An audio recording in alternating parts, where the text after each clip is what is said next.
Come on in here, Will. Will, I know for you, a guy who, Nebraska All-American, you come in here for the Chiefs, and all of a sudden you've played an entire season, and it isn't over yet. You're headed for the playoffs. You have to feel really good about the contribution you've had with the Chiefs this year.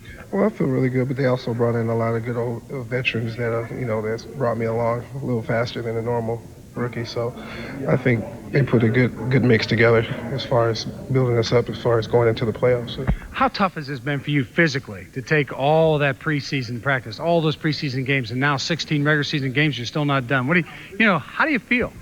Well, it's not that bad. It's not as bad as some people think because you're used to practicing all the way up until the first, at least the first 2 years. But as far as from now on, you really can't tell. So you just keep going through and pushing through it.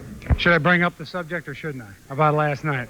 I know that was really a tough situation, to watch your alma mater. That was a one heck of a football game. And really, when you really think about it, Florida State wins the national championship without really scoring a touchdown against Nebraska because they really did fumble at the goal line down there, didn't they? Yes, they did, and some people get tough breaks, and, that's just the way it goes, I think, first of all, they sort of, bypassed West Virginia in the first place. They were 11-0, Nebraska was 11-0, and Nebraska played a good game last night. They obviously showed why they were 11-0, which nobody believed them as far as the 17-point underdog went.